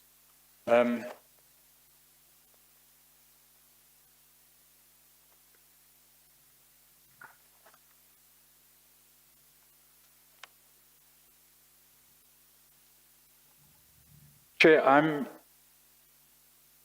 comforted by the fact that this bundle, as it is with its redactions, has been cleared by the legal representatives of the SSA and therefore by the SSA itself. So we can't get into any difficulty with the SSA, but I'm conscious. But you have been you have been overriding them, isn't it? Well, I've been going further than they've gone. And Yes. in that sense, I'm overriding them. And just as a matter of precaution, Yeah, it may be that this redaction is not complete because only some of the name has been redacted. If you look at the document, So for do- example, the do you- definition of contractor. Do you want to say she must not mention Any name. any name of a person or name of any entity or company? Yes, please. Obviously, she can mention CTSO, I guess. Yes, sure. Yeah. And I will then take further instructions. Yeah. I'm not certain at the moment, but it just appears that there may be a problem with the extent of the redaction. Yes, okay. So I guess what that means, Ms. Kay, is that you don't mention the name of a company appearing on the first line of clause 2.1, as well as the name of the company that appears on the second part of clause 2.1. Yes, I must stress, Chair, perhaps not in relation to this company, but certainly in relation to some companies, the investigation team attempted to trace them and have been unable to confirm their existence. So Yes. that raises a whole range of other possibilities Yeah. that these were simply methods used to siphon funds, and that Yeah. evidence has already been given by the Yes. acting DDG. But for the moment, I think it's just safer to do Yeah, this. until you know what the position is, as I understand it, you say that she should not mention. Well, in that page, that seems to be, those two seems to be the only names of companies. Yes, Chair. If she moves to another page of the same document, I guess what you have just said would apply as well, namely, she should avoid mentioning the names of companies that are there. Thank you, Chair. Okay, Ms. Kay, you were saying something about clause 2.1 when we interrupted you. Yes, Chair. On the paragraph 2, is saying the company the company is appointed to manage a Covert project with the following scope of work, which will cover the following main areas. 1, project management function on behalf of CDSO as delegated by SSA executive. I'm sorry, 2. you are reading from where? I thought you were 2.1. 2.1.1. Oh, okay, all right. It's a I think it's a sub Yeah, I can see it now where you section. are. Yeah. Yes. So 2.1.1.1, it means it's project management includes this. Development of the project management charter, investigate the security risks and threats in the implementation of the project, both domestic and foreign, in the form of a research, conduct political, economic, social, security risks and threats research so as to position the project implementation within the intelligence domain, objectives and ultimate outcomes. Develop the surveillance framework for the security risk assessment in support to the work visits by the presidency into foreign domain. Identify, spot, recruit, train and manage assets which are to be positioned to provide intelligence relating to security, threats to our state, government, and the independence of the Republic of South Africa, Okay, it says Republic of Africa. Posed by hostile forces, governments, or even foreign intelligence services. The identification, recruitment, and handling of potential sources will be at the discretion and agreement of both parties. 2.1.5.6, monitoring and evaluation of security risks and threats against the state, both domestic and foreign.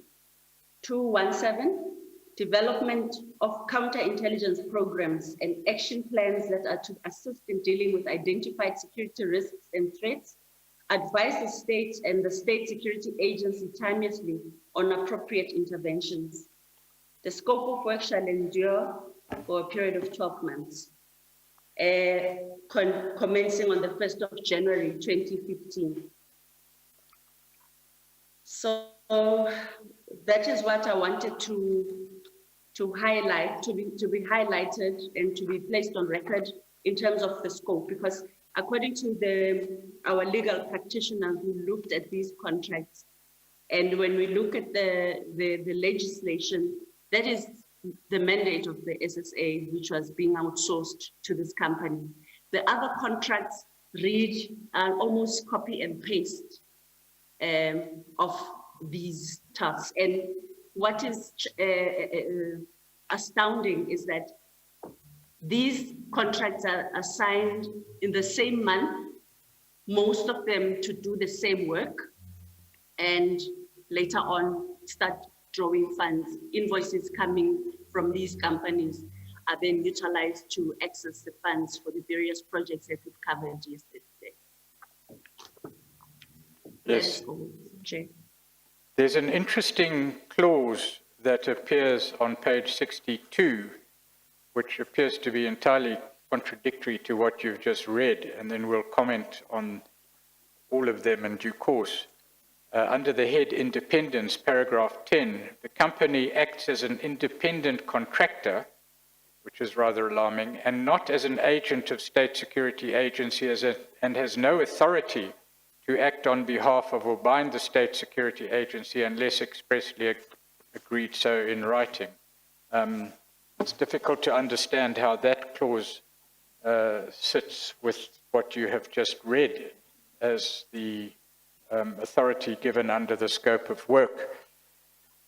But I'll invite you to comment in a moment. It seems that the matters listed in the clause scope of work on page 59 are precisely what the SSA is obliged by legislation to do, and carefully constructed legislation, regulations, and internal provisions. Is that a fair observation? Yes, I agree. It is, that's exactly what the issue is. And you say several contracts were signed in these terms, paying entities substantial amounts of money, well over 100 million rand, to do the work of the SSA. Yes, Chair. Hence, we came to that conclusion of there was a parallel intelligence machinery that was set up during that period. So the result is, as you point out, that private entities paid for by taxpayers' money are operating outside the strict controls of the legislation and regulations to conduct intelligence operations. Is that a fair summary of the position? Can we please repeat that summary? The result of this outsourcing was to pay outside private entities to do intelligence work uncontrolled by the legislative prescripts governing the SSA. Yes, that is the issue, which means that the legitimate SSA structures almost became obsolete, or even if they were working, they would not have the benefit of getting whatever information. Meanwhile, money is redirected and rerouted to these entities. And it would mean then that there would not be, they would actually be paralyzed. SSA in its true nature would be brought to a state of paralysis, because then they will get this maybe criticism that, oh, you're focusing on open source, or but you'll find that people didn't actually have the resources, or they were not fully engaged. That is just my view. Right. So there, I guess, Ms. Kay, there are a number of points that arise from this evidence. Is one of them that private companies were paid money from SSA to do SSA work that SSA had personnel who were supposed to do that work. Is that one of the points That's it. that you are making? Yes, yes, Chair. That's So- exactly it. So SSA has got personnel who are supposed to do this work. They are paid so that they can do this work, but money is taken out to pay private companies to do that work. So there's duplication, quite apart from the question whether or not it was legal to do that. Yes, and furthermore, Chair, Yes. we should also look at this in the context of the many co-workers that were also appointed in inverted commas, to work within and with CDSO. So how do they fit in if there's a company? There are various companies that are required to do that, pay for that, and then there's also co-workers that are capacitating CDSO. So it's not really clear for now, in my mind. Or there could also be a possibility that those companies never did anything. It was just for invoicing purposes. Yes. You mean to steal money? Yes. That is our assessment. Yes. Okay. Thank you, Mr. Pretorius.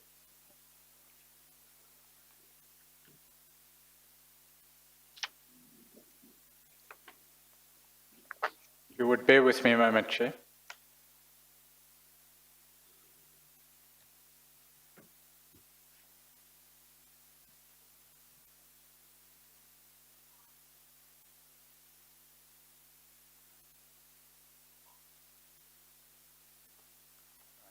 Paragraph 7.2 on page 61 deals with communications and says that the company must report or furnish information to the SSA.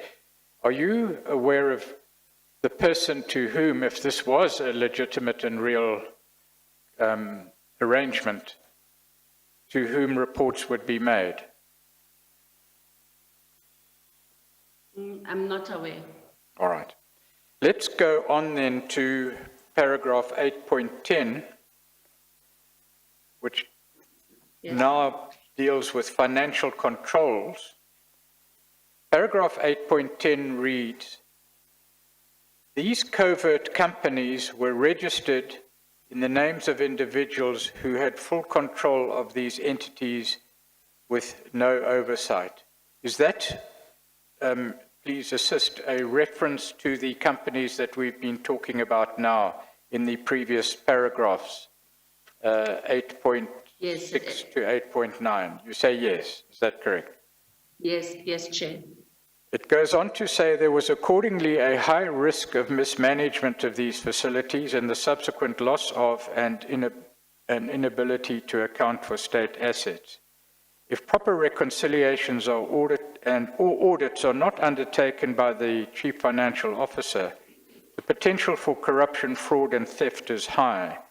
In addition, there is no standard operating procedure for procurement in the covert space, and there is no oversight for procurement above 500,000 Rand. As a result, the risk of fraud and/or theft of state funds is increased. Do you have any comment on those observations? Do you agree with them?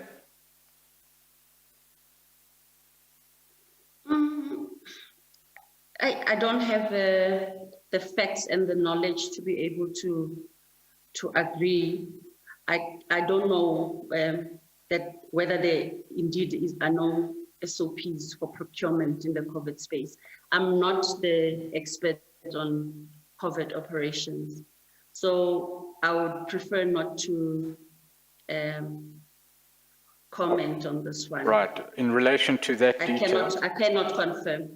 in relation to the risk of theft and fraud, what do you say to that?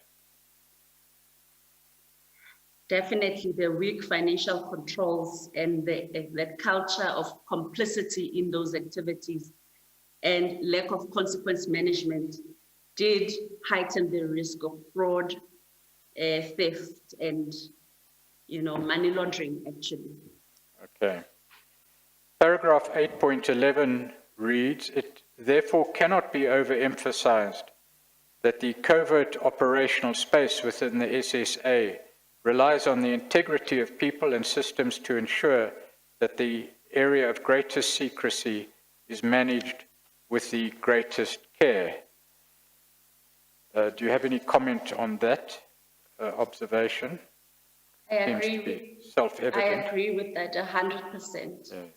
And that, of course, would be one of the problems of outsourcing to people who are not vetted and controlled in the same way as internal operatives within SSA. Do you agree with that observation? Yes. Yes, I do. The statement goes on to say, in paragraph 8.11, the Constitution provides for the refusal to obey a manifestly illegal order. We've established that, which includes an unlawful order to act in breach of financial prescripts. There are also practical mechanisms within the intelligence architecture to address these circumstances. Do you have any comment?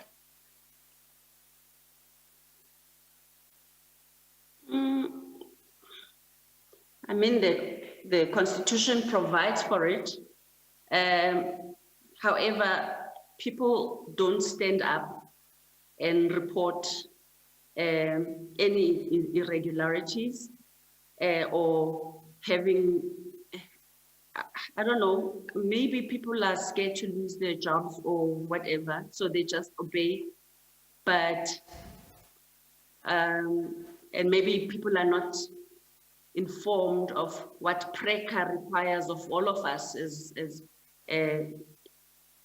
people that are in positions of responsibility. If you see anything that is illegal or somebody gives you an illegal order, it's not everybody that is bold enough to respectfully refuse an illegal order.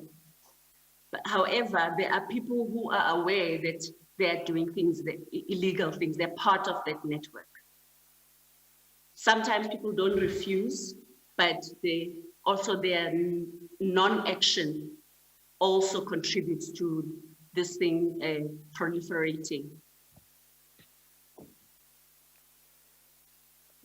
The Director General, the Acting Director General, Mr. Jafta, did emphasize the need, and the Chair will obviously consider it, to put in place mechanisms to facilitate the reporting of illegal orders. And you've just referred to the Prevention of Corrupt Activities Act, which enjoins the same conduct to report unlawful conduct. That's just by way of clarification. Let's go to paragraph 8.12, if we may. The statement of Mr. Y continues in general terms, reads, rather than mitigating the risks of financial irregularities in the covert space, however, the DGs, CFOs, and other senior managers in the agency facilitated the funding of unlawful intelligence operations as aforementioned. The CFOs in particular have emerged in our investigation as key role players who facilitated gross financial mismanagement and abandoned their fiduciary duties under the Public Finance Management Act. By failing to implement internal control measures, they facilitated the escalation of unauthorized, irregular, fruitless, and wasteful expenditure, as well as fraud in contravention of Section 38 and 50 of the PFMA. Do you have any comment on those conclusions? I agree with this, this paragraph in its entirety. Paragraph 8.13 reads, there are numerous examples where senior management tried to cover themselves by including disparaging remarks on requests for the approval of funds, but nonetheless recommending the submissions. On several occasions, Raymond, pseudonym, recommended that a submission be approved, but attempted to abdicate responsibility by writing next to the signature, quote, recommended on strength of compliance with OD, unquote. In another instance, a senior member of management recommended a submission with multi-million rand implications, but wrote, quote, as per the instruction of the minister, unquote. These comments indicate that the persons involved knowingly approved financial irregularities and attempted to conceal their complicity in a culture of impunity. Do you have any comments on that? With those statements? My only comment is that I have seen the documents, there's numerous of them, and I don't know at a senior level what would make a person, if you say it's an instruction, it's still an illegal instruction, so it doesn't necessarily have to be implemented, and then you feel that like you abdicate your responsibility by writing as per the instruction of the minister. Yes, Because there should be mechanisms, there should be mechanisms for senior managers at least to know where to go to raise those objections. I understand. Is it fair to summarize what your comments entail by saying that it is no excuse for someone approving a recommendation or recommending a submission by deferring to the instruction of the minister? Because, as we've learnt, you can't do that. Is that correct? Yes. All right. Yes, 8.14, the first sentence needs some explanation, but if you could do so without referring to any operational directive, those remain classified. Financial controls were also weakened by restricting the access of financial officers to operational directives regulating the financial management of operational work. Now, the operational directives are restricted. They haven't been declassified, so we can't refer to their content. But operational directives, we know from evidence already given that they would control the operations of the SSA and its operatives and management in some detail. Did the financial officers have access to these operational directives?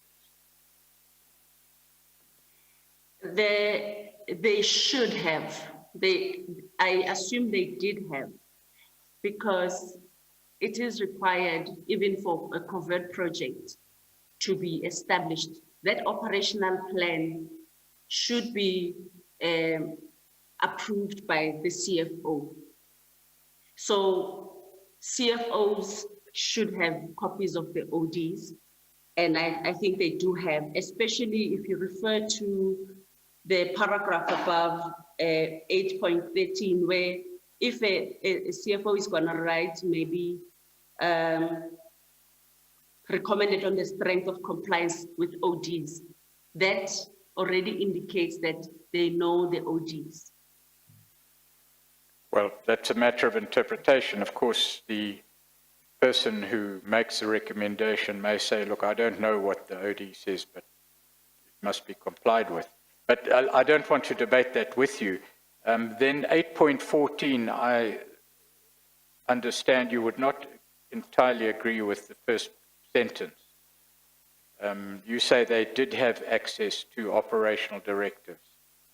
So one can't say that financial controls were also weakened by restricting the access of financial officers to the operational directives. Do I understand you correctly? We can say that because it's maybe junior level financial officers didn't have access to those directives, but at the level of a CFO, they would have access to the ODs. I understand. Thank you.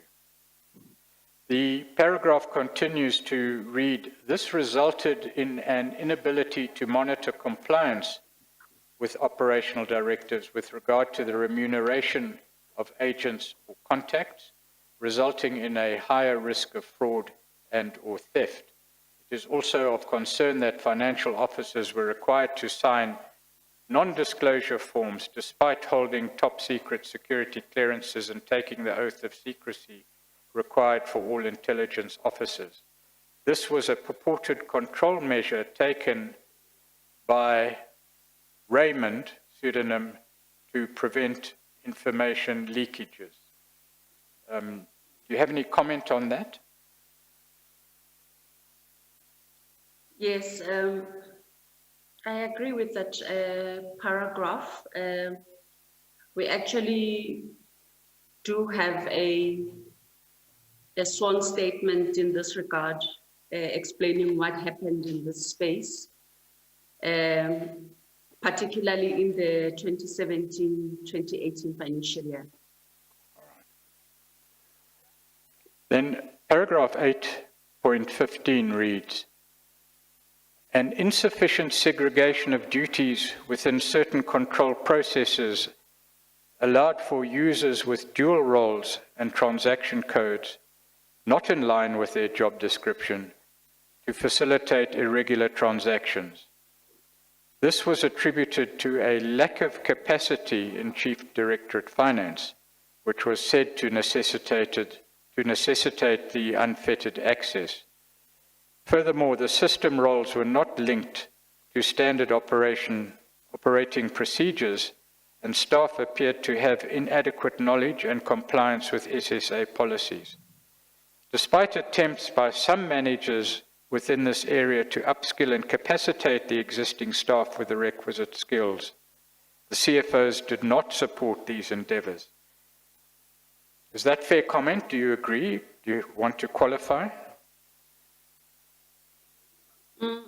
I just want to say that last line, for me, it's, I'm only certain of one CFO. So when you say CFOs, I can't, I don't know, it's a small issue, but it's not plural in my view. All right, that is noted.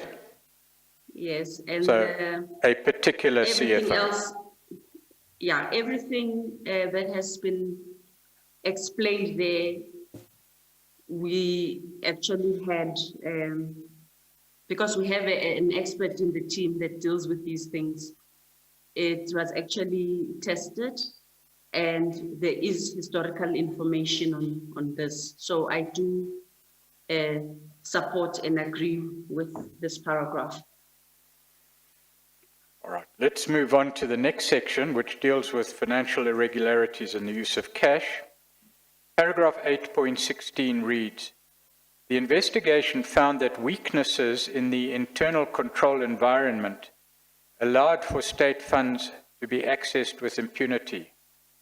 Funds supposedly used for projects were withdrawn irregularly. 8.16.1, in most instances, funds were withdrawn without the necessary authorizations or authorization at the correct level as required by the MPD. Do you have any comment on the introductory part of the paragraph and that subparagraph? I agree with both. 8.60, thank you. 8.16.2 reads, built-in financial controls were deliberately deactivated to enable access to funds. Do you have a comment? Yes, as I explained yesterday, Chair, that CDSO didn't have an APP. So they couldn't load the budget and so that we can manage, exercise controls. So on the system, the finance system, there's a built-in feature which is called a funds availability check. That funds availability check is a tool for the budget controllers to be able to see if, when you try to take a TA, to see if there is a budget, there are funds available for that. Now, in this period of CDSO, the funds availability check function was switched off by the then CFO, and that's what enabled CDSO to be able to expend like a whole 30 million that's meant for a year to use all of that to exhaust those funds within 3 months, and then allow them to still keep on taking TAs because the funds availability check function was deactivated. And I also agree with this on the basis that there is documentation that proves that when that CFO went on a work trip for 4 days, other financial staff within that unit took that gap and applied to whoever was acting in those 4 days, requested that the funds availability check function be reactivated. And the person did exactly that.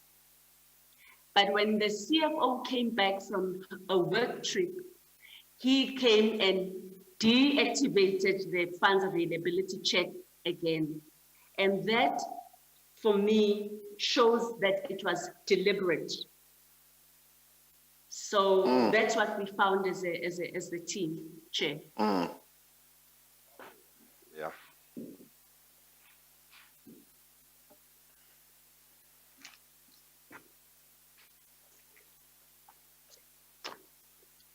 Eight point 16.3 reads, no specificity was provided as to the nature of expenses in breach of financial prescripts. That is a general statement, but can you comment? I think I commented in detail yesterday, Chair, on that one, on line function issues, and so I think... Fake documents and so on, that's what you said. Yes. Yeah. 8.16.4, you've dealt with the systematic controls over the expenditure of funds and access to funds being bypassed.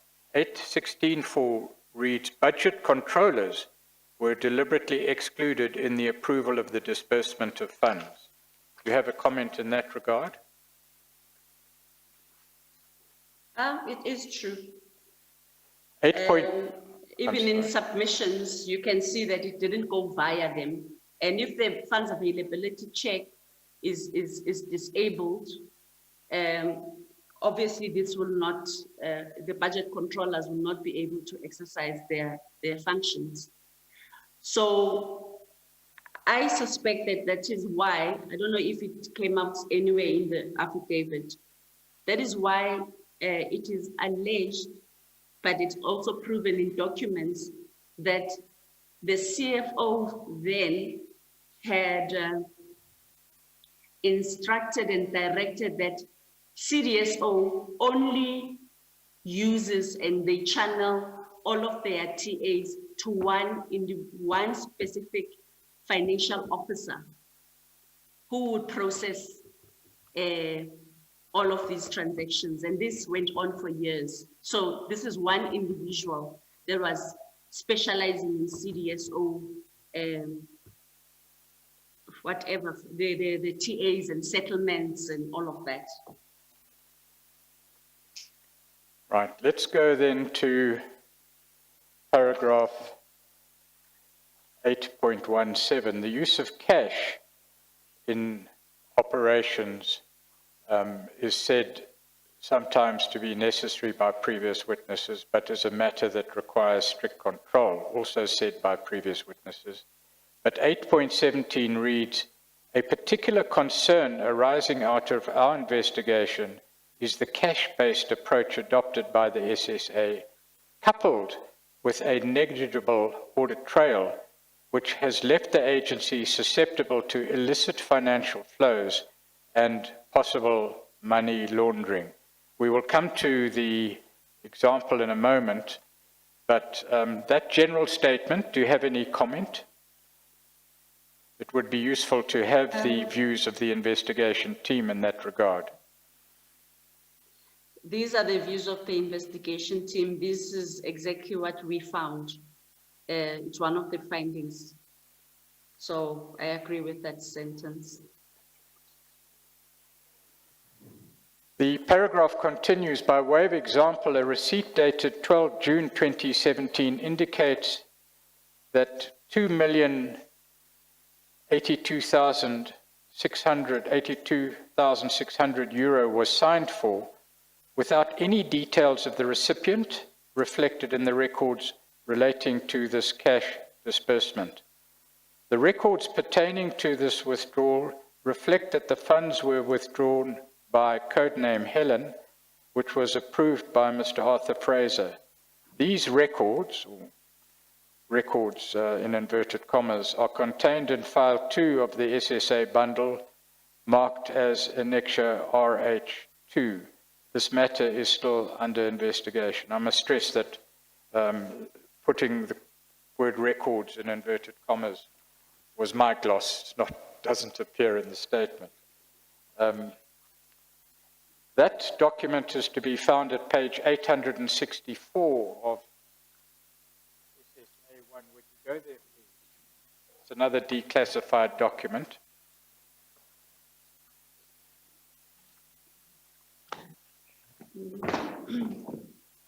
Is it towards the end of the file? Yes, it's right at the end, page 864. Please repeat 864. Page 864.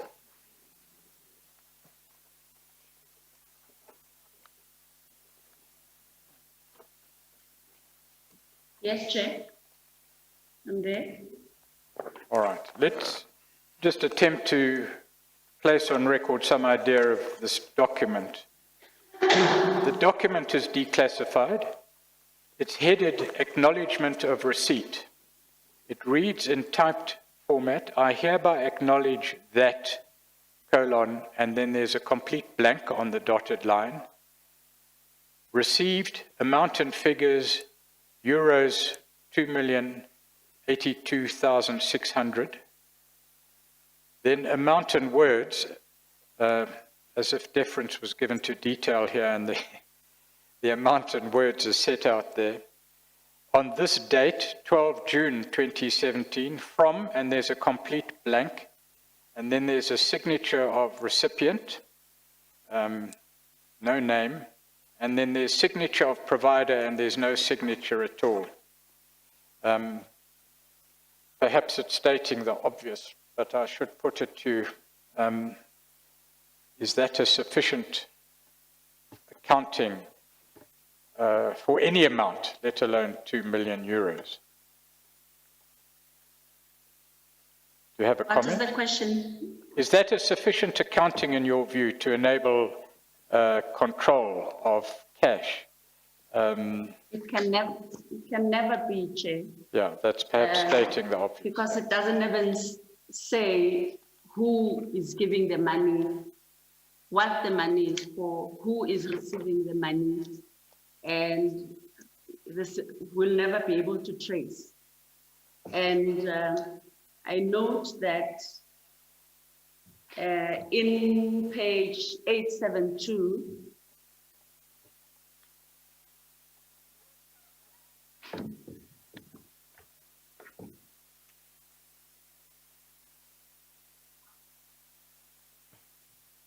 Yes, please comment.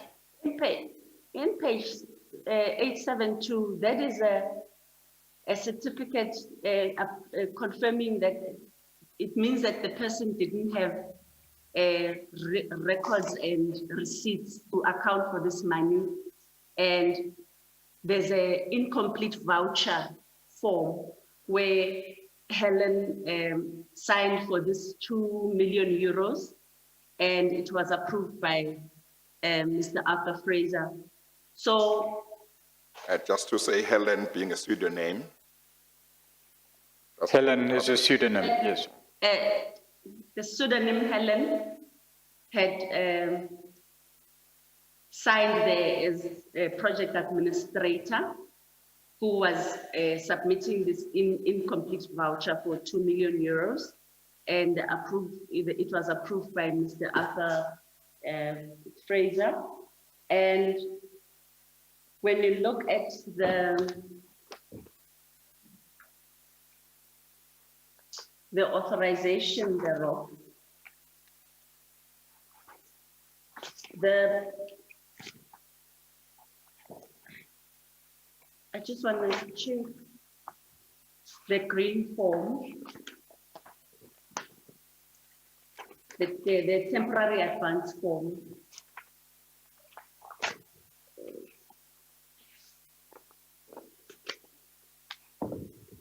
Okay. Where the money is taken, there's always a comment in most of pseudonym Helen's TAs. There's always a comment by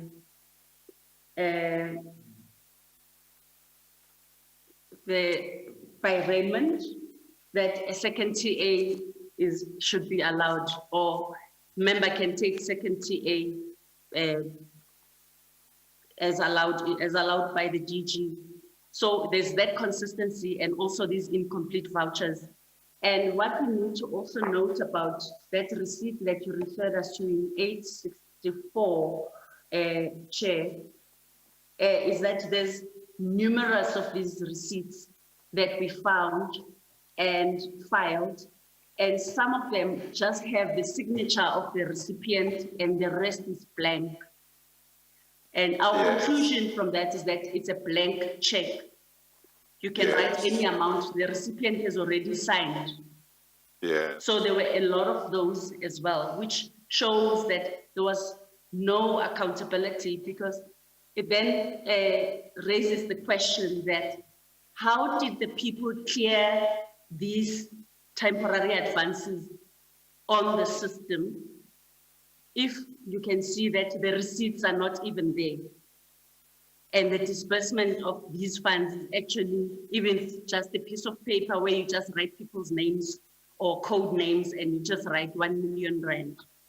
So those are the things that we are raising in this, Mr. Y and the team are raising in this affidavit, in this section. Well, I don't know what the exchange rate was between the euro and rand of the currency in June 2017, but that acknowledgement of receipt at page 864 reflects that over 2 million euros were given to the person who signed there, and there is no name on the receipt. But my rough estimate is that the last time I knew, and that might be a long time, 8 rand would amount to 1 euro, so that might be over 16. That might be over 16 million. In the region of 30 million rand. Oh, you see, it's a long time I last checked. Oh, then, yes. At that time, now it would be 40 million rand. Right. About 30 million rands At the time. in June 2017. Yeah, I'm told. And Chair. now it would be 40 million rand. Yes. I'm more or not less. guaranteeing its correctness. Yeah. But I But think you- it's a fair estimate, Fair 30 million estimate. rand, but 40 million rand in today's terms, approximately. A lot of money. Yes, it's a lot of money. Yes. And Okay. just one further question quickly. Do I understand you to say that the example that we've given now is not an exception, but is a common, or was a common occurrence at the time? Yes, Chair. Chair, would this be a convenient time? Yes, let's take the lunch adjournment, and it's 1:05. We'll resume at 2:05. We adjourn.